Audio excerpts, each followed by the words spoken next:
कोण पैसे देतात त्यांनाच द्यायचं, त्यांना पैसे कमी पडतात थोडे थोडे. Good morning, welcome back to our channel. कसे आहेत सगळे? मी मस्त. चला तर आज आपल्या नवीन दिवसाची सुरुवात नवीन अशा भाजीने चालू करू आपण.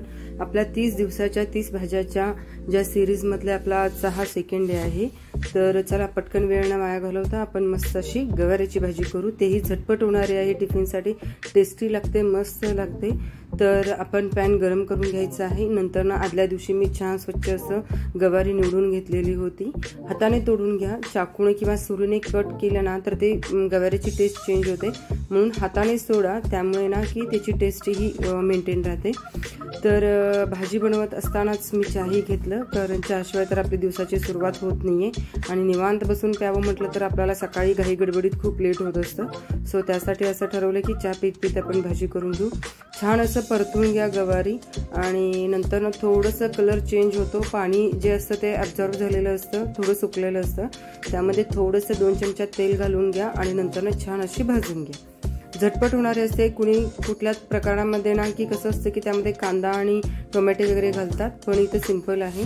सायमल्टेनियसली मी इथं चपातीचं पीठही मळून घेत आहे, त्यामुळे आपल्याला वेळही वाचेल. तर इथं तेल घातल्यामुळे ना की थोडी भाजी ही अशी छान चकाकते. नाही, ॲक्च्युली कसं असतं की थोडं तेल घातलं ना की छान भाजलंही जातं. तर इथं आपण तयारी करून घ्यायचं आहे. शेंगदाण्याचं कूट घेतलेलं आहे मी हाफ वाटी. नंतर इथं चटणी घेतलेली आहे, मीठ घेतलेलं आहे आणि थोडंसं गरम मसाला घेतलेला आहे. बस एवढंसं पुरेसं असतं मसाला, जास्तही नाही आहे, आणि झटपटही छान टेस्टी होते. तेच पॅन मी यूज केलेलं आहे. तेल घातलेलं आहे 2 चमचा. त्यामध्ये तेल छान असं गरम झालं की त्यामध्ये मोहरी हाफ टीस्पून घाला, जिरे हाफ टीस्पून घाला, आणि छान तडतडली की त्यामध्ये लसूण घाला. कांदा टोमॅटो ही कुणी प्रकारामध्ये कुणाच्या जसं असतं तसं ते करतात, पण आम्ही तरी सिंपलच करतो. अशीच ही भाजी पण खूप छान लागते. छान असं करपणार नाही, त्यासाठी थोडंसं पाणी घालून शिजू द्या. शिजल्यावरती त्यामध्ये थोडंसं आपल्याला कोथिंबीर घालून द्या. जास्त पाणी घालू नका, कारण खूप अशी ग्रेव्ही टाईपमध्ये आपल्याला करायची नाही आहे, डब्यासाठी करायची आहे. त्यामुळं मिक्स भाजी म्हणतात ना, सुकी पण नाही आणि जास्त अशी पातळ भाजी पण नाही आहे, त्या पद्धतीमध्ये करायचं आहे आपल्याला. त्यामुळे कोथिंबीर ही घालून घ्या. थोडंसं तुम्हाला जर घट्टपणा हवा असेल ना तर ही पीठ घालू शकता, बेसन पीठ घाला, आणि तेही भाजलेलं बेसन पीठ घालू शकता, कारण त्यामुळे ना की छान असा घट्टसरपणा भाजीला येतो. आणि आपण भाजून घेतलेलं गवारी ह्यामध्ये घालून घ्यायची आहे. अशा पद्धतीने छान हलवून घ्या. एक छान अशी उकळी आणू द्या, म्हणजे ते गवारी शिजू द्या. नंतर सकाळच्या नाश्ता असं कंपल्सरी नाही आहे आमच्या घरी, कारण मिस्टरांच्या उठण्यावर असतं. जर लवकर उठले तर त्यांना भूक लागतं, त्यामुळे नाश्ता होतं. नसेल तर रोज कंपल्सरी कण्या नाही तर आंबील असतं. त्यामुळे ते दोघेही, श्रीषाही पिऊन जाते आणि मिस्टरही पिऊन जातात, त्यामुळे दोघांसाठी आंबील बनवत आहे. आंबील हे खूप हेल्दी आहे, त्यामुळे सकाळी नाश्त्याला आंबील पिणं खरंच खूप चांगलं असतं. प्रत्येकाच्या घरामध्ये प्रत्येकाचं रुटीन हे वेगवेगळं असतं.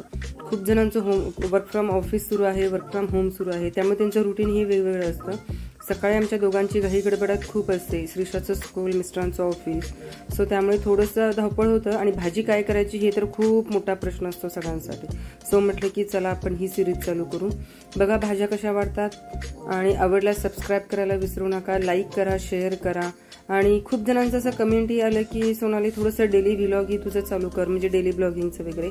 ॲक्च्युली कसं असतं की नवीन आपण ब्लॉगर असल्यामुळं ना की आपल्याला कॅमेरा फेस करणं थोडंसं खूप अवघड जातं, किंवा आपल्याला तसं बोलता येत नाही, किंवा तुम्ही म्हणू शकता की तुम्ही ते थोडंसं पब्लिकमध्ये आपल्याला थोडंसं म्हणजे अनकम्फर्टेबल वाटतं.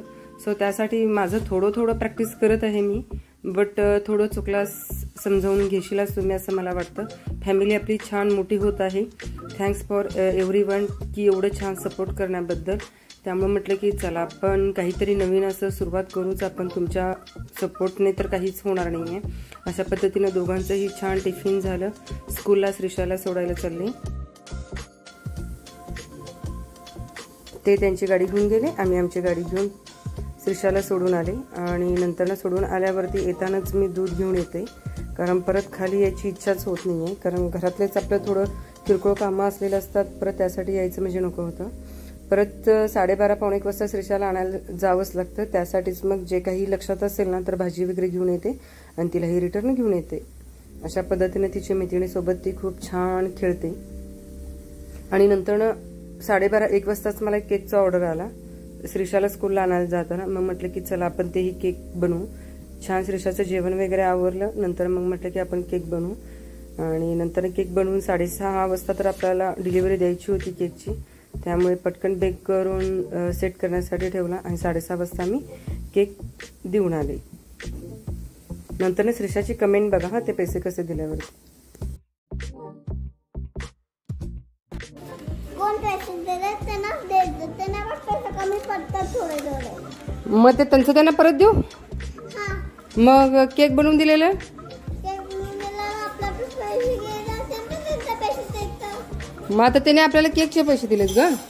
पण काय नाही होत, त्यांना पैसे खूप नाही मिळतात म्हणून त्यांना पैसे द्यायचे आपण. बरं ठीक आहे, मग परत पैसे देऊन येऊ त्यांना केकचे. हा, बरं ठीक आहे चालेल.